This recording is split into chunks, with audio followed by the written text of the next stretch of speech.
एक समय की बात है, द्वारका में भगवान श्री कृष्ण के पास एक व्यापारी आया। व्यापारी बहुत दुखी और परेशान दिख रहा था।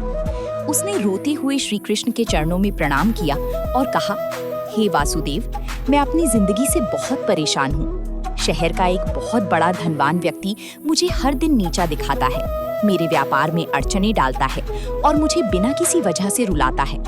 उसके पास बहुत धन दौलत है, फिर भी वो इतना क्रूर क्यों है? क्या ईश्वर उसके इस पाप की उसे सजा नहीं देंगे? क्या दूसरों को रुलाने वाले हमेशा ऐसे ही खुश रहेंगे? भगवान श्री कृष्ण मुस्कुराए और उन्होंने उस व्यापारी को अपने पास बैठाया। श्री कृष्ण ने प्रेम पूर्वक कहा, हे मित्र, तुम इस संसार की एक बहुत बड़ी भ्रम में जी रहे हो। तुम्हें लगता है कि जो व्यक्ति दूसरों को रुला रहा है वो सुखी है। नहीं, ये प्रकृति का सबसे बड़ा नियम है कि जो बीज तुम बोओगे वही फल तुम पाओगी। व्यापारी ने पूछा, लेकिन प्रभु, वो तो बहुत ठाट-बाट से रहता है, उसके पास सब कुछ है। श्री कृष्ण ने एक सुंदर उदाहरण देते हुए समझाया, जब कोई व्यक्ति किसी जलते हुए कोयले को उठाकर दूसरे पर फेंकने की कोशिश करता है तो दूसरा व्यक्ति बाद में जलता है, लेकिन कोयला उठाने वाले का हाथ सबसे पहले जलता है। ठीक उसी तरह जब कोई व्यक्ति किसी दूसरे को दुख या आंसू देने का विचार अपने मन में लाता है तो उसके अंदर का जहर सबसे पहले उसकी अपनी शांति और खुशी को जलाकर राख कर देता है।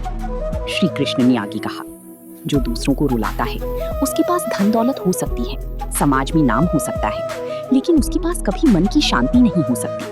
उसे हर पल ये डर सताता है कि कोई उसका बुरा ना कर दे। वो भीतर से अकेला, शक्की और अशांत रहता है। ऐसा व्यक्ति कभी चैन की नींद नहीं सो सकता। कान्हा बोले, कर्म का चक्र बहुत सूक्ष्म और शक्तिशाली है। जो आज दूसरों की आंखों में आंसू लाता है, कल वही आंसू उसके अपने जीवन में तूफान बनकर लौटते हैं। ईश्वर की लाठी में आवाज नहीं होती, लेकिन जब पड़ती है तो इंसान संभल नहीं पाता। व्यापारी को श्री कृष्ण की बातें समझ आ गईं।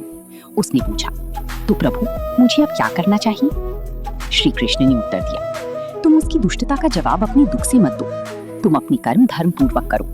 जिस व्यक्ति के साथ ईश्वर खड़े हैं उसका कोई कुछ नहीं बिगाड़ सकता। रुलाने वाले का हिसाब समय खुद करेगा। तुम बस शांत रहकर अपने जीवन के पथ पर आगे बढ़ो। व्यापारी का मन हल्का हो गया। वो श्री